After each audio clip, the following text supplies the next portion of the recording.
Well, let's get to our first topic now. Going by the increasing rate of unemployment in the country, the significant role played by entrepreneurs, social innovators in advancement of economic development in any country cannot be overemphasized. Despite the challenging business climate across the continent, entrepreneurs, especially players in the micro, small and medium scale enterprises, are faced with, they remain the highest job providers and improve government's revenue base through taxation and, of course, other levies. Well, let's understand this more, because the fiscal and monetary authorities have been urged to give more attention to the sector by providing an enabling business environment and review the policies hampering growth. To discuss this more, I'm being joined live by the Chief Executive Officer and founder of Ashoka, as Mr. Bill Dretton. Thank you so much, Mr. Dretton, and it's good to see you. It's a real pleasure to be with you. Yes, there is so much for us to talk about, to cover on the course of this conversation. But let's please begin this discussion with hearing about some of your early change-making experiences and how they shaped you as an entrepreneur and created Ashoka, which is now the world's largest network of social entrepreneurs. Well, let me first introduce social entrepreneurs. We need fundamental change in education and environment every bit as much as in steel and transportation. That's what social entrepreneurs do. So Ashoka has 4,000 of the world's most powerful social entrepreneurs worldwide. It was a survey done by universities last year. 3/4 have changed national and or international policy within 5 years. And of course, we're much more powerful together. So now let me get personal, as you suggest. So in elementary school, I started a newspaper. And that meant I had to go and get ads and get kids in other schools to write and sell.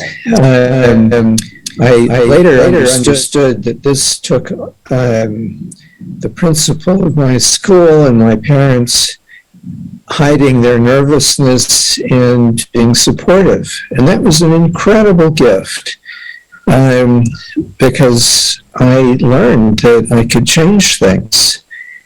And I've started multiple things since then, but that was really the most critical moment. And everyone who's with us today can help a young person they care about have that experience.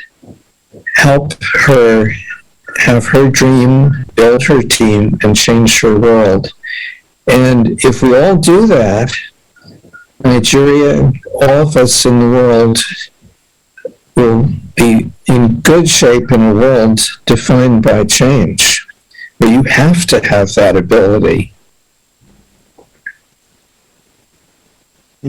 Interesting stuff. Now, since Ashoka has created such a huge impact across the globe in the last 40 plus years, while I was thinking about this conversation, I was looking forward to learn from you on what critical role you think networks like this can bring together social entrepreneurs, leaders, influencers across various continents, bringing new ideas and insights to the world. Well, as I mentioned, a community of people who are committed to the good and are really good at causing change, that's our community, has a wonderful set of special powers. We can read, we can see history in real time and come up with the big solutions, and then figure out how-tos to make them work. And right now, it's very clear, everyone here in this conversation knows that the rate of change is going up.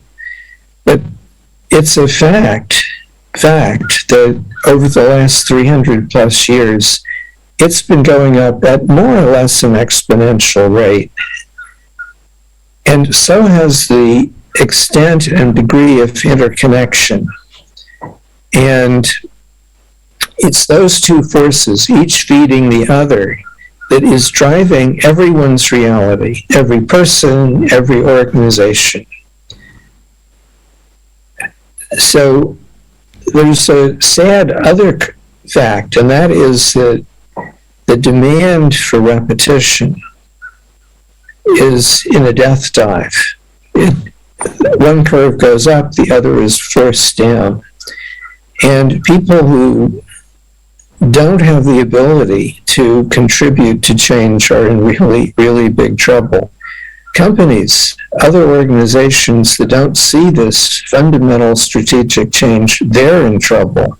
So, how do we deal with this? Well, for example, we have 1,300 Ashoka Fellows focused primarily on kids, and 89% of them put kids in charge. Well, that is exactly what an everything-changing world needs. Every young person must learn how to be a change maker, and the only way you do that is doing it. So we understand the solutions for how you've got to organize a fluid, open, integrated team of teams. Doesn't matter the type of organization. You have to do that to be able to play in this game as an organization. And again, if there's a group of people, the people who are here with us, this is a group that can change organizations and help the people around you you care about of all ages make this transition. Great stuff. I know you talk about the new inequality. You always talk about that, which is getting more and more wide with each day passing by. Now, can you please elaborate more about the historic moment we are living and the new inequality which we all need to be paying more close attention to as a society? Well, we all know, sadly, that over the last 8 or so years, all across the world, we have become divided, one against the other. And it's the new inequality that's causing that. And what is this new inequality? Probably 2/3 of the world's people have successfully learned enough of the change skills to be able to be in this new society. And they're doing very well. If you know how to be a change maker, there is infinite demand for you. That's the war for talent. If you don't have those abilities, the demand is disappearing overnight really fast. And in professional jobs, every bit as much as the more physical jobs. Let me give you some statistics from the US. In 2000, the economic output per capita between the parts of the country that are high change making and those that have very little change making was roughly equal. It's about 4 or 5% more in the change making areas. 20 years later, it was 71 to 29. One curve going up, the other in a death dive. Now, this has real consequences. If you are part of the world that doesn't have these abilities, you're falling further and further behind every day. This makes this new inequality worse than the old ones. The people in the game are helping one another get better and better at it because it's a team of teams activity. That's what you do in teams. You need everyone to be really good. So we're getting better and better, and other people are being crushed. And that is cruel and unethical. So here's another statistic. The non-change-making parts of America have lost 4 years of life expectancy in one generation. Lost 4 years of life expectancy. If your life has failed and you're surrounded by other people in that same condition, what do? Well, you blame yourself in part. So smoking, bad food, drugs, just plain despair. The other thing you do psychologically is you want to blame someone else. And that's what brings the demagogues from the Philippines to Poland, Brazil to America. And this is not a problem of one country or some peculiarity. It's a global phenomenon because we've reached the point, the turning point where the old economy, the old society is dying very fast. And the new one is taking off very fast. So if we are going to stop this division, which is making it impossible to solve problems like climate,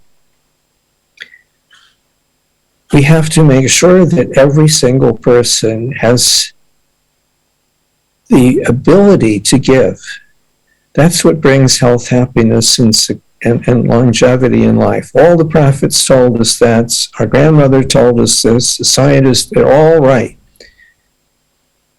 A human being who can't contribute is a miserably unhappy person.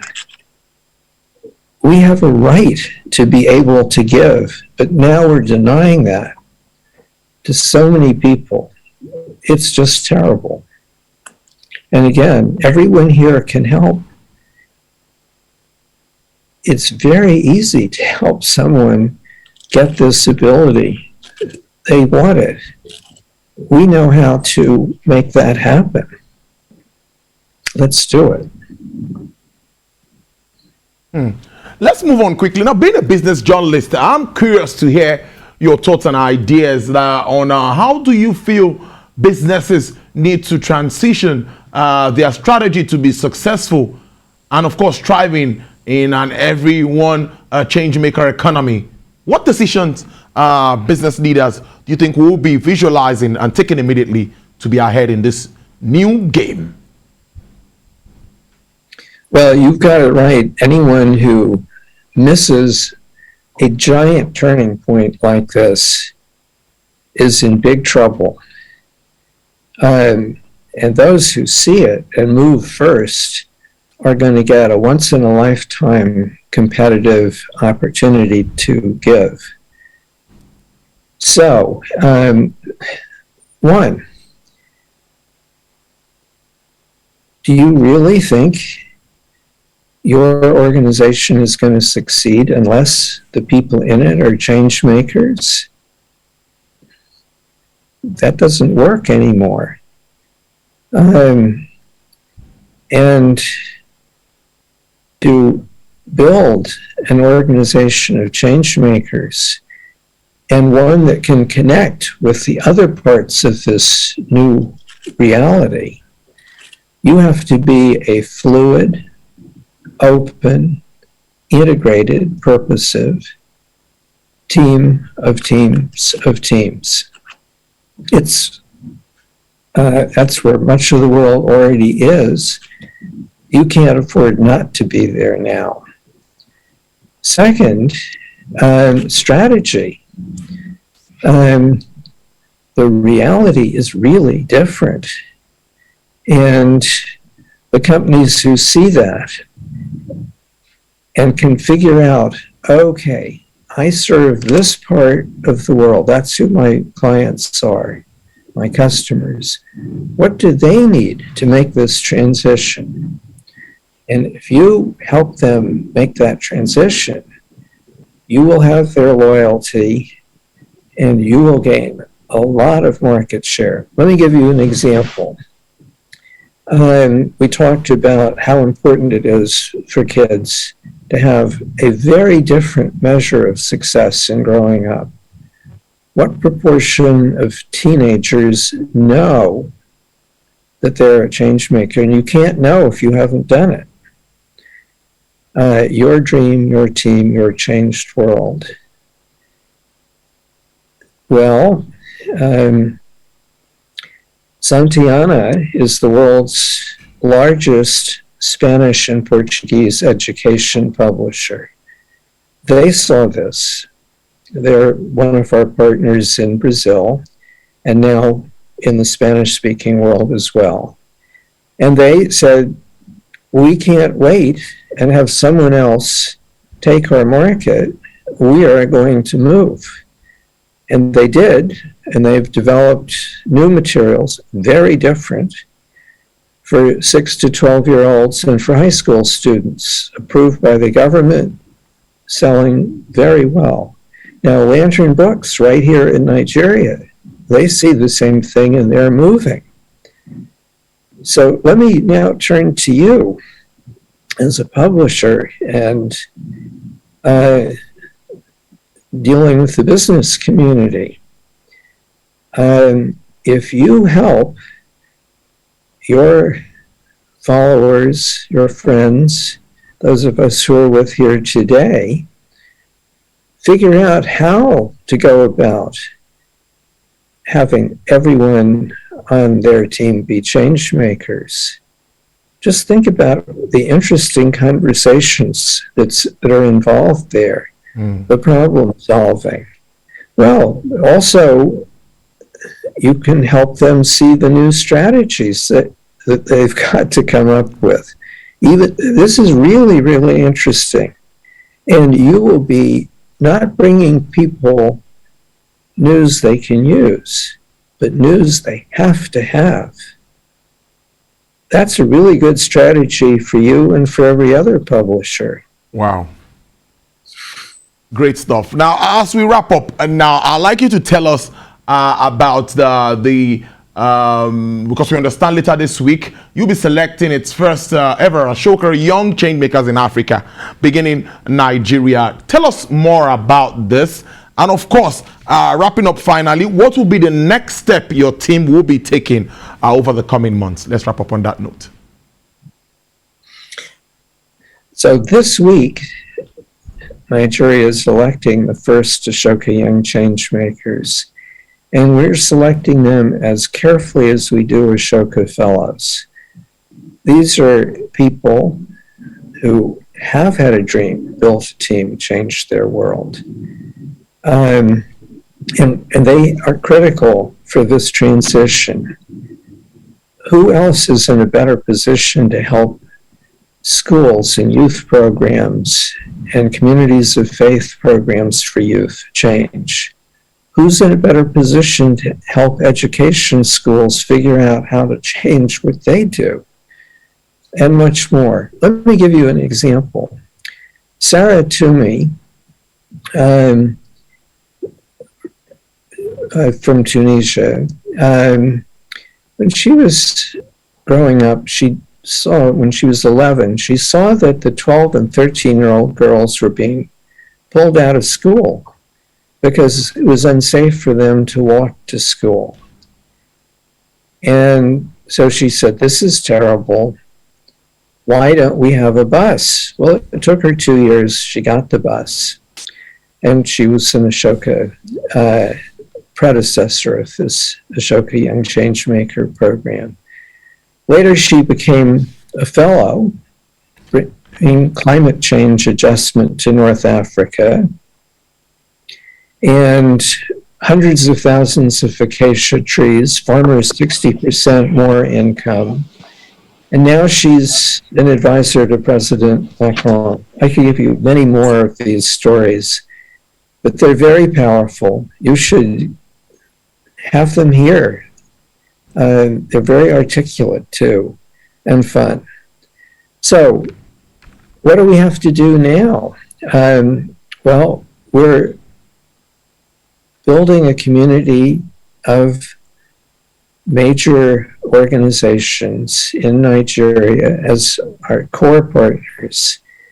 And together, we will try very hard and succeed in helping the country, and the country as a model for Africa, and one of the three leading countries in the world, Nigeria, Brazil, and Indonesia, lead this movement.